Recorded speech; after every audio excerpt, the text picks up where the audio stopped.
Got my pen, got my notebook, got my phone / calculator. So here's the deal. I never planned on doing a video like this. Y'all know I read all my comments, right? And so I got a comment from a guy saying, hey, why don't you go show a plus minus for the year? Like how much you made and stuff like that. He was like, hey, did you even make any money this year? And I was like, yeah, I made some money this year. I made money every year I fished. I've had to. If I ever lost money in a year fishing, I would never fish another year. I couldn't have. I kind of went a different route for all these years. If y'all have known and followed along, for years, like I had to be on the plus side of fishing. If not, I always said, man, not even for a year, usually for about 4 or 5 months, if I ever went on a 4 or 5 month drought, I'm not gonna lie, I would have probably had to like quit fishing. Like I wouldn't have been able to do it. So I continually had to figure out how to cash checks all the time. Now, with that being said, I am if you want to call me a poster child for team tournaments, individual tournaments, whatever it might be, on knowing everything there is to know about how much money you're going to spend, how much money you can make, what tournaments are better, their percentages, all that stuff. Like I study all that, guys. And there's a reason I had to. It was my job. So I made sure I was in everything I possibly could that made sense. Okay. Now, making sense for some doesn't necessarily mean it makes sense for everyone. And what I mean by that is some guys look at certain things, whether or not how much first place is or last place and things like that. I look at everything. I mean, I even made a comment the other day why I didn't fish this certain tournament. Well, I've done the math on it. Like there was a lot of things involved with it that didn't make much sense to me. It was great if you won it, and maybe even if you came in second, but the risk didn't outweigh the reward. Like there was a lot of risk to fishing this tournament. It was a multi-day thing and some other things, and I'm not going to get into it. But for me, I did the math on it, and it didn't make a lot of sense to me, and there wasn't a lot of incentive. Now, that word incentive, for some of you guys, this might not matter. Like maybe you just want to go fish on one lake, and that's the only lake you're going to fish. And I get it. Like there's nothing wrong with that. You don't care if it's a $50 entry fee or a $5,000 entry fee. That's the lake you want to fish. And I understand that. I always looked at tournament fishing as a long-term deal. So there's so many factors for me that go into it. Like sometimes I don't even fish certain spots in a tournament because I don't want to give up that spot. And if I gave up that spot to win 5,000, didn't make a lot of sense to me. If I held on and maybe that spot would pay off somewhere down the road for say 20 or 30, then it's worth it for me. And I've seen with today's day and age, with what's going on right now, they can talk about live scope and all these different things. The thing that's hitting fishing right now hardest to me is, yeah, guys are live scoping and doing all this stuff. But I mean, these right here, watching other people, it's still like the number one thing of how people find fish. Not necessarily their own fish, but they find fish, right? So I always looked at that. I always keep that in mind. I always keep that, in my head on what do I think is a good tournament to fish. Sometimes it doesn't matter what I'm going to do, and I can go out there and maybe the payout's not even that good, but it's at the right time of the year where I'm like, oh, I don't care, man. Let's just go fish it. So with all that being said, I'm going to do a video, but here's the deal. It's going to be very simple. All he asked, because I didn't really want to do it. Like I said, I was like, hey man, I don't really feel like putting up these numbers and money and like what I've done and like the cost of driving, because that's a lot. Okay, I have to do that on my taxes. I don't really have to do it here. But he said, hey, listen, that's not what I wanted. I just wanted a plus minus, as in entry fee versus what you win. I said, okay, I can do that. So here we go. I wrote it all down. And let's kind of go over it. Now, disclaimer, incentive money. I did not write incentive money on here because my incentive money won't be your incentive money. Now, like I said earlier, incentives. Incentives to me are one of the biggest deal out there in fishing. And if you're not taking advantage of them, that's on you, not on me. So there's incentives out there in boats, everything, trucks, glasses, all kinds of stuff, okay? And it's your job to figure that out. Now, I will say this, guys, we're working on something that I can't talk about yet, but there's going to be an incentive out there for a lot of you local guys around here that is like, it's ridiculous, guys. You're going to love it. Like, it's like, we're working on it. It's going to be huge, and it's a way to make more money. And not a little money. Like, guys, some of this money is huge, right? I mean, like these boat incentives, man. When I was with Legend for a while, man, I'm just saying it was well above 30 grand a year. So, I mean, it was about almost trying to pay for your entire boat in a year. Like, that's the kind of money that they give away. So I say all that because, all right, so basically, I'm driving a Skeeter now. And I'll kind of read it out. And, so what I did is I first did the Toyota stuff, and we won a lot of the incentive money. Now, I didn't put it on here, okay? But it's there. We made more in incentive money this year than we actually did in checks. So keep that in mind. So here it is. I get asked a lot, hey, am I going to fish the FLW Tour? What is it now? The Tackle Warehouse Circuit? Or am I going to fish the Elites? Or how come I didn't fish all the Opens? Or how come I only fished some of them? Guys, like I said, I really look at all this stuff. And I fish those Opens. The traveling on those and the things that get involved with that, man, it is a ton of money, okay? Right now, this year, I didn't do this, so let me calculate it up real quick. All right, just to fish the Opens alone, okay, you got 9 of them times 1,800, $16,200 just in entry fees, okay? Just in entry fees, and that is a ton of traveling all over the country. You can probably easily double that, easily, just in gas right now with the way gas prices is. So we're talking probably just to fish the Opens alone is $32,000.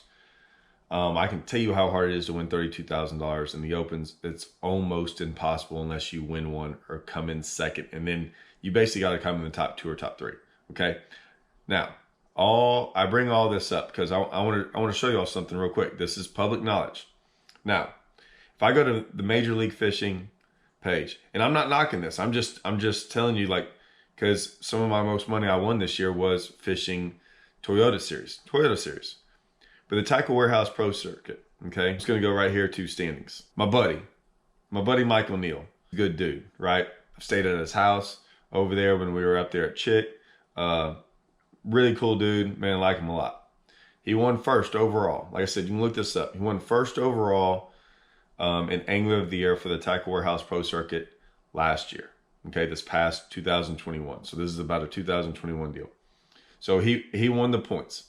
He won $108,000, okay? That's good, right? And it is. All right, the entry fees on that, I'm pretty sure were $5,000 times 6 events. That's 30 grand, right? So he roughly made $78,000 just on entry fee and your winnings. Now, that's not including incentives or anything like that. Second is Skeet Reese. He made $187,000. Like, that's good, but he won an event, right? And he finished second. Now, another guy I know, Ryan Salzman, came in third. He won $69,000, okay? Which is good, right? Like I'm not knocking any of this, but he spent $30 to fish them, right? So his net profit is $39,000. That's not traveling, gas, hotels, licenses, like time away, all that. $39,000. It was his profit. Now y'all do realize, like, I'm just bringing this up because I'm being honest. Like, I don't know the standard teacher rate, but teachers are probably bringing home somewhere close to $39,000 after taxes and everything. Like, I would say that would be a reasonable thing. Like, but when I bring this up is this, guys, he came in third in Angler of the Year. Third out of 167 guys, he came in third. Justin Lucas had 76,000. Okay, he came in fourth. Cole Floyd, 77. Like, those are all good, right? But those are all around that $40,000 mark, right? But these are I can't stress this enough. These are like top 10 in Angler of the Year. You know, I'm telling you how hard that is. Cody Meyer did good. He had 93,000. He did pretty good, right?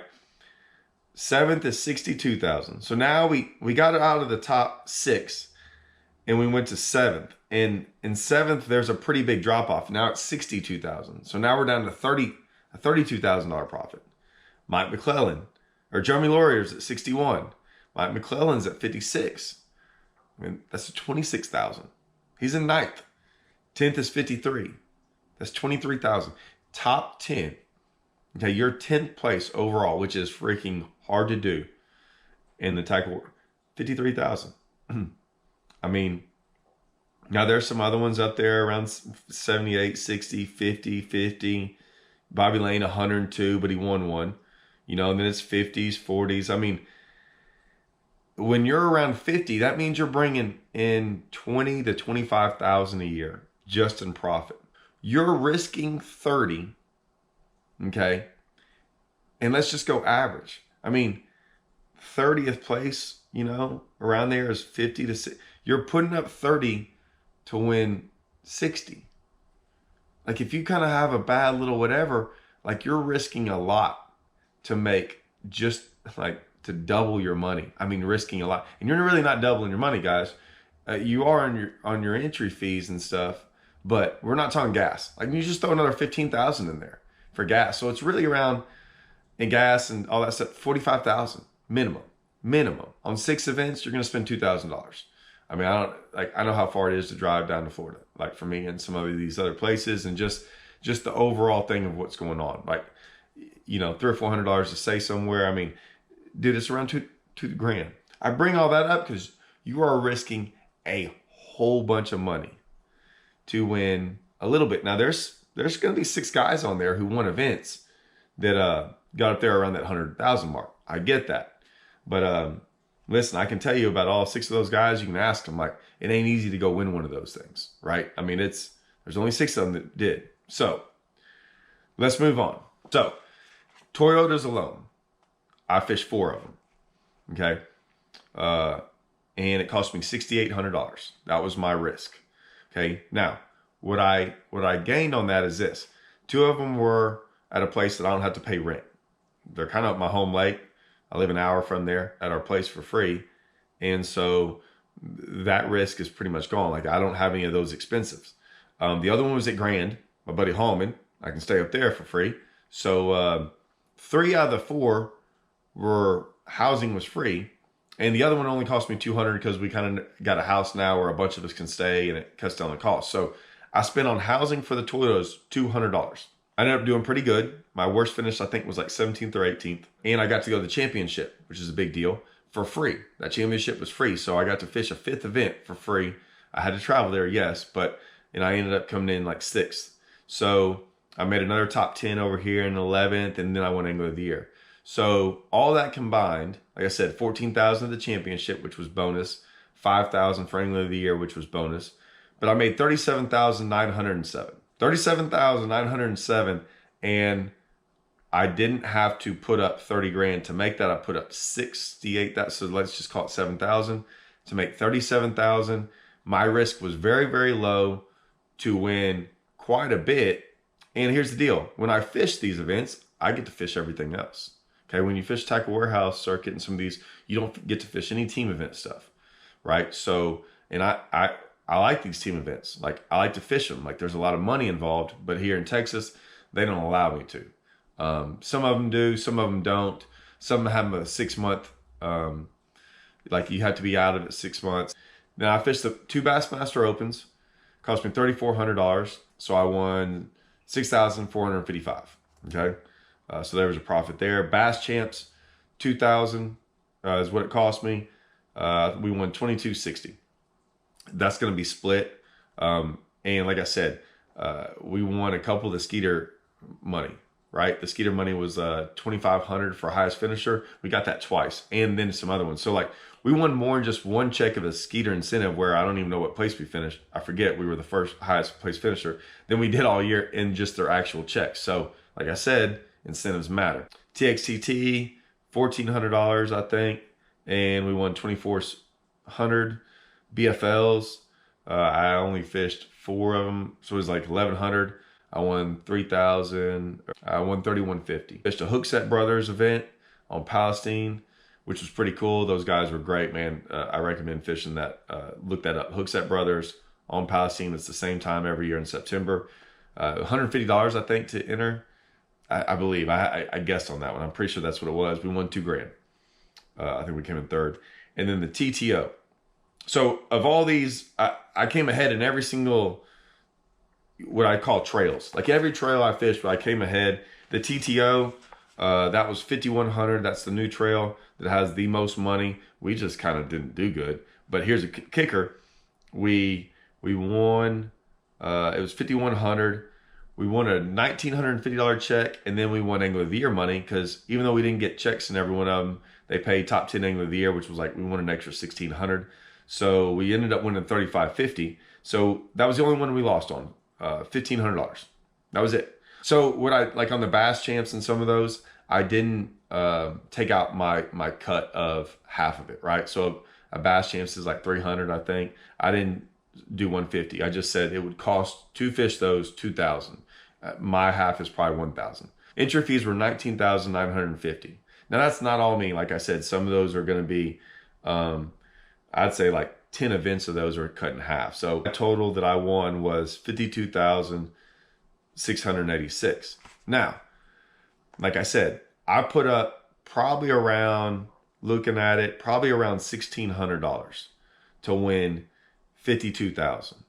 Those guys put up twice as much money as me, and most guys were winning 53,000. Like average, I wouldn't even say the average. I'd say the top 30 won around 53,000.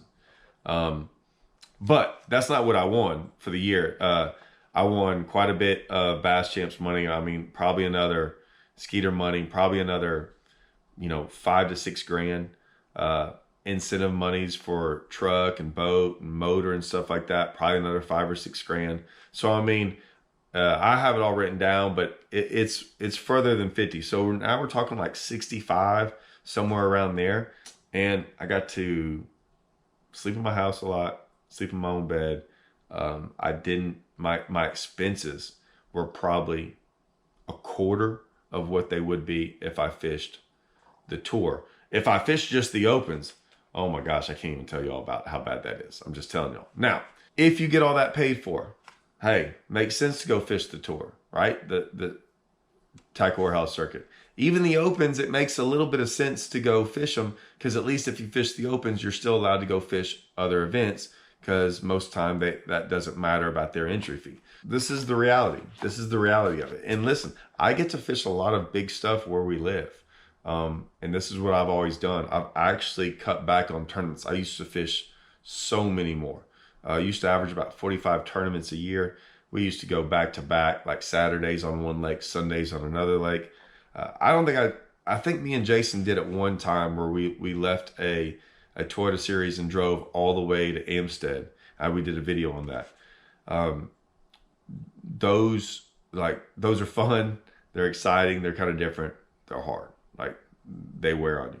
But that's what I wanted to do, is kind of show y'all and kind of give y'all an insider's look on what I did. And I had a fairly good year. What I've learned about doing it this way is it's weird. One year I might not have a very good individual year, but my team stuff is like through the roof. Like, we crush it in the team stuff. And then sometimes the team stuff's not that great and my individual stuff's really good. Like this year in individual, I fished 4 Toyotas, 2 opens, and then another Toyota championship. So 7 events, I made a check in all 7 of them. I think my worst finish was like a 36th. So, and usually that's out of 200 guys, 150 to 200 guys. So, I had a really good year. It was really, I was really thankful for that. But that's my little breakdown of entry fees and how much I won for the year. And like I said, I had a good year. Won Angler of the Year in the Toyotas. In the TXCT, me and Jason we didn't win that much money, but we were actually leading Angler of the Year going into the championship. And then they canceled the championship, put it on another event. It put us right in between my open and the Pickwick Championship. And me and Jason couldn't fish that one. We didn't get to fish the Bass Champs Championship either, because they rescheduled that one. We didn't get to fish that one because they had to reschedule a Bassmaster Open and they put it on the same weekend. So we missed some opportunities this year because of the flooding and some other things where we didn't get to fish some championships, which, you know, those championships, they do give away some money. But all in all, it's a good year. I hope this helps. I hope this lets you look at that. I want you to really study some of this, guys. Some of these guys that really want to kind of maybe not necessarily do this for a living, but are looking at trails. This is why I look at all these trails a certain way. And man, maybe one day I'll do a video on why I look at certain trails in a certain way and give you that. That one's like, if I do that video, that one's like next level. Like I really think about some things, and maybe I overthink some things, right? On why a trail's good or not good, or if I should fish it or not fish it. But like I said, I've always looked at this as a way to, you know, I don't look at just tomorrow, right? When I fish a tournament, I look at the long-term effect, you know, like I'm not gonna lie, fishing these Toyotas and BFLs and these individual events with the co-angler, there's always concern with us because we know when we do something, not only are we teaching our co-angler, and most co-anglers I've had, I gotta say, probably see what we do and keep it to themselves and stuff. But for a fact, I've had a lot. I've had got co-anglers back on certain spots and certain things the next week. And so I keep that in mind too. Like that's a tough one. But anyways, there it is. Hope this helps. Study your tournaments, or don't look at them all and just go fish them. Either way, doesn't matter to me. But like I said, I'm trying to make that money, right? Or at least not spend it all. See y'all.